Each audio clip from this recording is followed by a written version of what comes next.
बाबा मुरली में बोला है 10 साल से साथ रहने वाला है, 10 साल से साथ रहने वाला ना 26 से लेके 36 तक का वो सेवक राम के लिए बताया ना रहने वाला। पर ये है ना कि ब्रह्मा बाबा ने अपनी बड़ी बहन की शादी सेवक राम से कराई। मतलब 26 के हिसाब से अगर उम्र देखा जाए तो सेवक राम का जो उम्र है 50 था। सेवक राम का उम्र 26 के हिसाब से देखा जाए तो 50 वर्ष, 50 साल। तो उस ना जब उन्होंने अपनी बड़ी बहन की शादी सेवक राम से कराई तो उससे पहले ही कराई होगी ना। बिल्कुल। तो मतलब साथ रहने से पहले पहचानते तो होंगे ना। हाँ। और दूसरी बात है कि निर्मल शांता दादी है ना, उनका जो ऑटोबायोग्राफी है उसमें लिखा हुआ है कि दादा लेखराज बिजनेस एस्टेब्लिश करने के लिए दादा लेखराज बिजनेस एस्टेब्लिश करने के लिए कलकत्ता गए थे। क्योंकि वहाँ पर उनका एक दोस्त और एक रिलेटिव भी था। उनमें से एक सेवक राम भी था। मैंने उससे पहले मैंने ये जानकारी दिया है। और ज्ञानामृत पब्लिकेशन में भी बताया है, निर्मल शांता दादी के बारे में कुछ जिक्र किया है। उसमें बताया है कि जन्म लेते ही दादा लेखराज की बड़ी बहन ने 1917 में उनको गोद लिया और बाद में निर्मल शांता दादी को पता चला कि उनके असली माता पिता दादा लेखराज और यशोदा माता है। मतलब इससे पहले ये इससे समझ में आता है ना, पहले से वो लोग शादीशुदा थे नहीं, जैसे सेवक राम और जो दादा लेखराज है संबंधी थे, बाद में पार्टनर। यही प्रश्न। ठीक है, यही प्रश्न। अच्छी बात है, ऐसे रिसर्च करो और रिसर्च और जाओ गहराई में। नहीं बाबा, वो बोल रहे हैं कि मुरलियों में तो ऐसा है ना कि 10 वर्ष से साथ में रहने वाला। माने 10 वर्ष से पहले जो है वो अलग उनकी दुकान थी, छोटी दुकान, साथ में नहीं रहते थे। उनकी छोटी सी दुकान थी। किसकी? सेवक राम। वो ज्यादा पैसे वाले नहीं थे, थोड़े से, जैसे कोई छोटा दुकानदार होता है तो लड्डू पोड़ा थोड़े रखेगा या बड़ी दुकान में ढेर सारा माल रखेगा है।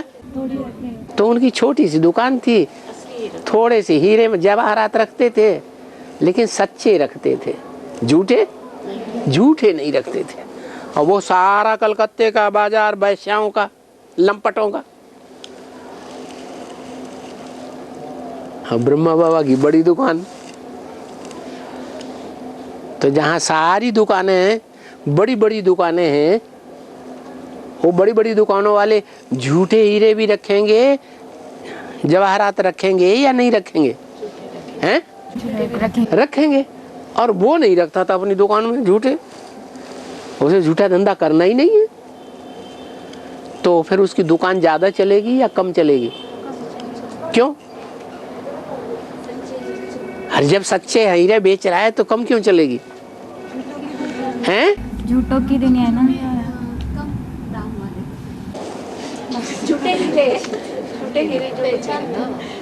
माने वो हीरे नहीं बेचता था, नीलम और माणिक के मोती ज्यादा बेचता था, हीरे नहीं रखता था अपनी दुकान में। तो हीरे की तो ज्यादा कीमत होगी।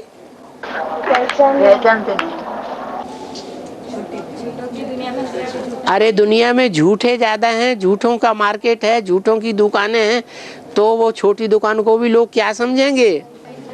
हैं? झूठा आदमी। यहाँ कोई अच्छी दुकान पे चलो, ब्रांडेड दुकान पे। तो आज भी जो ब्रांडेड कंपनियां हैं वो अपने माल का दुगुना तिगुना पैसा कमाती हैं कि नहीं? हैं? और जो नॉन ब्रांडेड होते हैं, छोटे छोटे कारखाने वाले, वो भी अपने कारखाने में वो माल बनाते हैं। तो सब एक जैसे होंगे क्या? कोई तो बढ़िया माल भी बनाते हैं, लेकिन ब्रांडेड नहीं है, इसलिए उनका इतना ज्यादा चलता नहीं है। कोई जरूरी है जो नॉन ब्रांडेड माल है वो अच्छा न निकलता हो, ज्यादा साल न चलता हो? जरूरी है? नहीं। तो ऐसे ही है, उनकी दुकान चलती नहीं थी, सादा लेकर के सादा कपड़ों में बैठते थे अपने, छोटी सी दुकान। दादा लेखराज प्रसिद्ध थे उस समय, जौहरी इतने प्रसिद्ध थे कि आज शहर शहर में नाम लिखा हुआ, लखीराज दादा की जौहरी की दुकान, ऐसे ऐसे लिखा हुआ।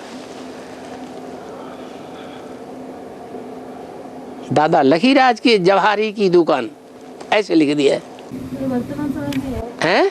अभी के समय में भी ऐसे नाम है? हाँ, अभी भी दुकानों पे लिखा हुआ है दादा लखीराज की दुकान, पुरानी दुकान, ऐसे पुरानी शब्द भी लिख देते हैं।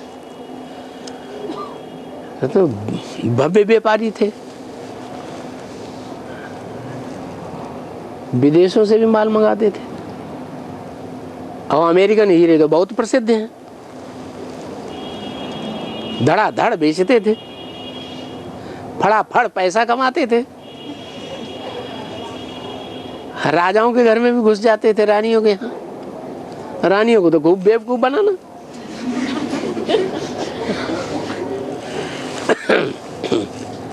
लंबे चौड़े गोरे चिट्ठे थे,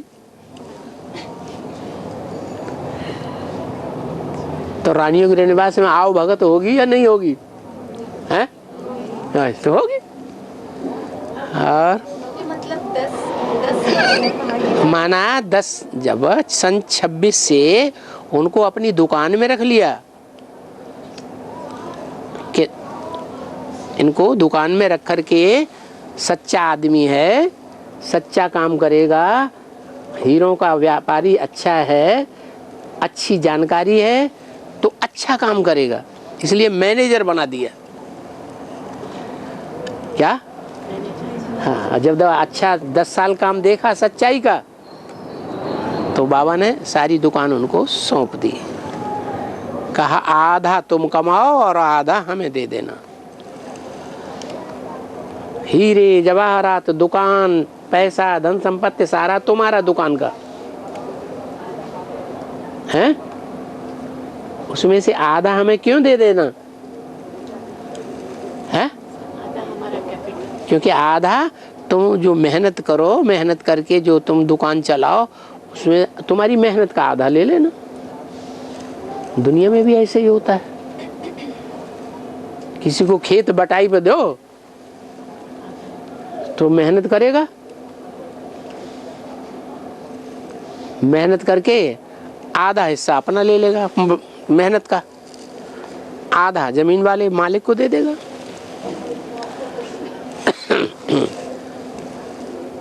तो 10 साल से उनकी दुकान में मैनेजर थे, भागीदार।